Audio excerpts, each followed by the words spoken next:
Speculative purpose bye non residents in domestic market, कि speculative सट्टा उद्देश्य से हमारी डोमेस्टिक मार्केट से जो नॉन रेजिडेंट्स हैं वो जो परचेजिंग करते हैं उसके कारण हमें फॉरेक्स मिलती है।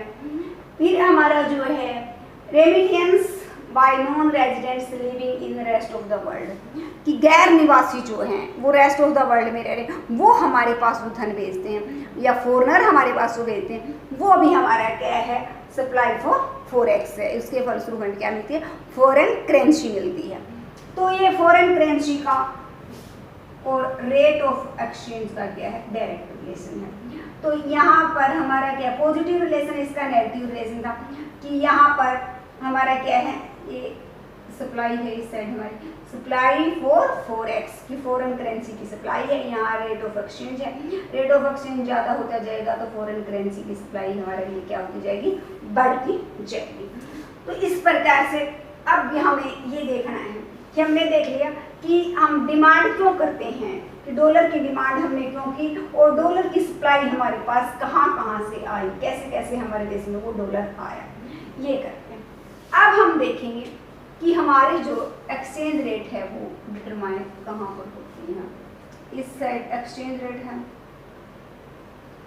या डॉलर प्राइस भी हम लिख सकते हैं, इस साइड हम demand and supply of forex, forex लिखो या फॉरेन करेंसी लिखो। तो ये तो हमारी सप्लाई थी, ये हमारी डिमांड थी। OX हमारी क्या है दोनों बराबर हैं, डिमांड भी फॉरेन करेंसी की उतनी है और हमारी सप्लाई भी उतनी है। तो यहाँ पर इक्विलिब्रियम पॉइंट है जहाँ पर डिमांड एंड सप्लाई एक दूसरे के बराबर है। और OR हमारी क्या होगी रेट ऑफ एक्सचेंज, कौन सी rate of exchange flexible rate of exchange. तो ये हमारी रेट ऑफ एक्सचेंज डिटरमाइन होगी। यदि हमारी रेट ऑफ एक्सचेंज क्या है OR1 है तो उस पर क्या होता है हमारा देखिएगा डिमांड तो R1T है और सप्लाई इस रेट ऑफ एक्सचेंज पर कितनी है R1S इतनी। तो यहाँ पर क्या है एक्सेस सप्लाई है, excess supply of foreign currency, कि फॉरेन करेंसी ज़्यादा है उसकी डिमांड कम है तो रेट ऑफ एक्सचेंज क्या हो जाएगी कम होकर फिर से OR पर आ जाएगी। और यदि हमारी ये OR2 होती है तो यहाँ पर हमारी क्या है R2S1 क्या है हमारी सप्लाई ऑफ फॉरेन करेंसी और R2D1 हमारी क्या है डिमांड फॉर फॉरेन करेंसी। हर किसी को डॉलर चाहिए और डॉलर देने वाले कम है और लेने वाले बहुत ज़्यादा हैं, तो रेट ऑफ एक्सचेंज क्या हो जाएगी अपने आप इंक्रीज हो जाएगी। तो इस प्रकार से फ्लेक्सिबिलिटी है, कम ज़्यादा अपने आप डिटरमाइन होगी। तो ये हमारी OR जो है वो हमारी क्या होगी रेट ऑफ एक्सचेंज निर्धारित होगी। अब इसमें क्या है मार्केट में क्या होता है कई बार डिमांड इंक्रीज हो जाती है, कई बार सप्लाई इंक्रीज हो जाती है। तो जब डिमांड इंक्रीज हो जाती है तो क्या होगा, ये तो हमने ऐसा कर लिया कि ये था हमारा। अब हमारा क्या हो गया increase in demand of foreign currency, foreign currency की डिमांड इंक्रीज होगी।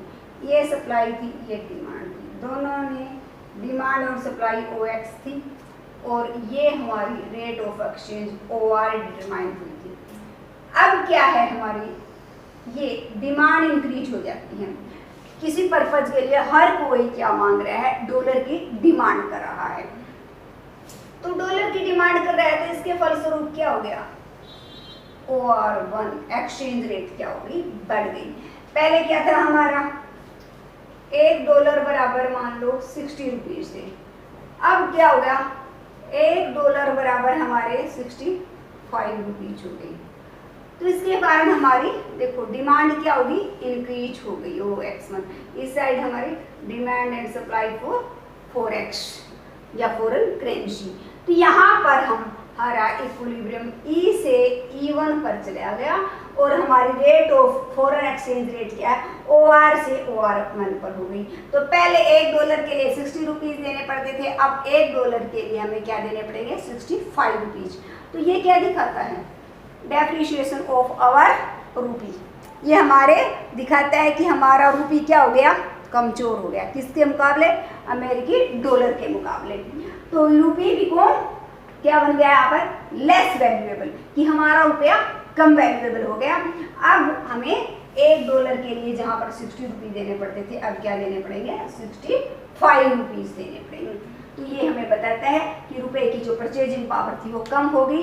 तो डेप्रिशिएशन ऑफ रुपीज़ हमें दिखाता है। अब हमारा क्या हो गया, मान लो यहाँ पर तो हमारी डिमांड इंक्रीज हुई थी, हमारी जो डॉलर के लिए डिमांड है वो इंक्रीज नहीं होती, बल्कि क्या हो जाती है, सप्लाई इंक्रीज हो जाती है।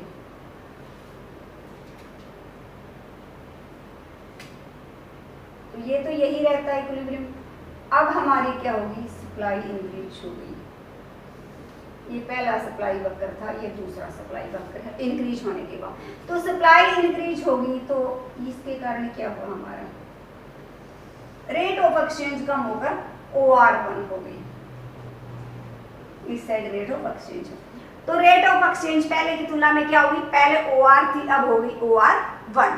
तो किसके इंक्रीज होने से के कारण हुई, फॉरेन करेंसी की सप्लाई के इंक्रीज होने के कारण हुई।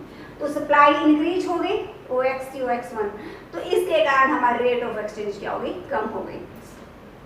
$1 बराबर हमारा क्या था, 60 रुपीज़ था, अब $1 बराबर क्या हो गया, 55 रुपीज़ हो गया। तो इसका मतलब क्या है, एप्रिशिएशन ऑफ इंडियन रूपी, कि हमारी जो डोमेस्टिक करेंसी थी उसका मूल्य बढ़ गया है। अवर करेंसी बिकम मोर वैल्यूएबल, तो हमारा आउटपुट इंक्रीज होगा। तो यहाँ पर हमारे लिए फायदेमंद है कि हमारे एक्सपोर्ट इंक्रीज होंगे, तो ये हमारे लिए फायदेमंद की स्थिति है। तो ये किसके कारण हुआ, ये हमारा हुआ कि इसकी सप्लाई बढ़ने के कारण। तो फ्लेक्सिबल एक्सचेंज रेट में जब हमारी क्या हो जाती है, डिमांड बढ़ती है, तो हमारा क्या होता है, डेप्रिशिएशन ऑफ इंडियन करेंसी, और सप्लाई बढ़ती है तो एप्रिशिएशन ऑफ इंडियन करेंसी होती है। अब हमारा है कि जो फ्लेक्सिबल एक्सचेंज रेट है उसकी भी कुछ मेरिट्स हैं, कुछ डीमेरिट्स हैं। तो मेरिट्स क्या है, no need for international securities. तो इंटरनेशनल जो सिक्योरिटीज हैं उनकी हमें रखने की कोई ज़रूरत नहीं है, कि पहले तो सोना और चांदी इतना ज़्यादा मात्रा में चलो, अब कोई ज़रूरत ही नहीं है हमें उनको रखने की। फिर है हमारा इंटरनेशनल कैपिटल मूवमेंट, कि उसके जो हमें फिक्स्ड, ऐसा कर लो जो फिक्स के एडवांटेज थे वो इसके डिसएडवांटेज बन गए, और फिक्स के जो डिसएडवांटेज थे वो इसके क्या बन गए, एडवांटेज बन गए। वो सिर्फ हमें क्या करना है, उनको इंटरचेंज करना है। मेरिट्स यहाँ पर डिमेरिट्स होगी, डिमेरिट्स थी वो यहाँ पर मेरिट्स बन गई। तो उसमें हमारा क्या था कि कैपिटल की मूवमेंट रिस्ट्रिक्टेड थी, कम थी, आना जाना था ही नहीं। अब यहाँ पर क्या हो गया, कोई इंटरनेशनल सिक्योरिटी तो हमें रखने की ज़रूरत ही नहीं, तो बहुत बड़ी बड़ी मात्रा में आयात और निर्यात करोड़ों के डेली के होते रहते हैं, तो मुद्रा का आवागमन बेरोक टोक बड़ी बड़ी मात्रा में होता रहता है। इसमें हमारा इंकरेजमेंट ऑफ वेंचर कैपिटल, तो इसमें वेंचर जो कैपिटल होती है वो कौन सी कैपिटल से है, जोखिम वाली पूंजी। तो इसमें हमारी क्या है, हर रोज अप एंड राइट चलते रहते हैं। कभी हमारे क्या है, एक्सचेंज रेट कम हो जाती है, कभी हमारी बढ़ जाती है। जब एक्सचेंज रेट कम हो हम फटाफट से फॉरेन करेंसी को खरीद के अपने पास रख लेते हैं, जब बढ़ जाती है तो हम उस फॉरेन करेंसी को सेल करना चाहेंगे। तो इसके फलस्वरूप हम पैसा मार्केट में इसीलिए लगाते हैं ताकि फॉरेन करेंसी की खरीद और बेच से हम क्या कमा सकें, प्रॉफिट को मैक्सिमाइज कर सकें। तो इस प्रकार से हम कहेंगे जोखिम पूंजी क्या होती है, प्रोत्साहित होती है। ऑप्टिमम रिसोर्स एलोकेशन, कि इस मार्केट में ये रिजिड नहीं है, फ्लेक्सिबल है, तो जो रिसोर्स एलोकेशन है वो क्या होगा, बिल्कुल हमारे अनुकूलतम होगा, उसको हम चेंज कर सकते हैं। फिर इसकी डीमेरिट्स क्या है, इनस्टेबिलिटी है। इनस्टेबिलिटी किस में पाई जाती है, इंटरनेशनल मनी मार्केट में इनस्टेबिलिटी पाई जाती है, क्योंकि हर रोज एक्सचेंज रेट क्या होती जाती है, कम एंड कभी कम होगी कभी ज़्यादा होगी। फिर है हमारा इंस्टेबिलिटी इन ट्रेड, ट्रेड में भी जब हमारी एक्सचेंज रेट ही स्टेबल नहीं है तो ट्रेड भी स्टेबल नहीं हो सकता, उसमें भी हर रोज़ क्या हो जाती है, चेंजेस होते रहते हैं। कई बार क्या होता है, दो देशों के आपस में टकराव हो गया तो वहाँ की एक्सचेंज रेट में जो चेंज होता है उसका फिर डायरेक्ट इफेक्ट पड़ता है कि जो हम जितनी मनी की वैल्यू की हम एक दिन में इंपोर्ट करते थे वो अचानक क्या हो जाता है, डबल भी हो सकता है। तो इसका कारण हमारा क्या है कि इनमें इंस्टेबिलिटी है। किसमें है इंस्टेबिलिटी? हमारी एक्सचेंज रेट में। एक्सचेंज रेट कम या ज़्यादा होती रहती है तो हम पर भी काफ़ी प्रभाव पड़ता है। एक्सचेंज रेट बढ़ जाती है तो हमारी इंपोर्ट की वैल्यू भी बढ़ जाती है। और कुछ इंपोर्ट तो ऐसे होते हैं जो हमें करने ही करने, फॉर एग्जाम्पल हमारे लिए तेल है, उसके इम्पोर्ट को हम टाल नहीं सकते। फिर है हमारा मैक्रो इकोनॉमिक पॉलिसीज। तो इसमें हम जो द्विपक्षीय समझौते थे किसके लिए, एक्सपोर्ट और इंपोर्ट के लिए, जो लंबे समय के लिए हम पॉलिसीज बनाते थे वो नहीं बना सकते क्योंकि हमें अब ये इस बात की श्योरिटी नहीं है कि एक्सचेंज रेट कब कौन सी डायरेक्शन ले ले कि इसके कारण हमें क्या हो सकता है, बहुत बड़ा नुकसान हो सकता है। तो इस प्रकार से ये हमारे क्या थे, मेरिट्स और डीमेरिट्स से किसके थे, हमारे फ्लेक्सिबल एक्सचेंज रेट के। तो स्टूडेंट्स हम नेक्स्ट चैप्टर में फॉरेन एक्सचेंज मार्केटिंग के बारे में करेंगे। तो then like share and subscribe my channel.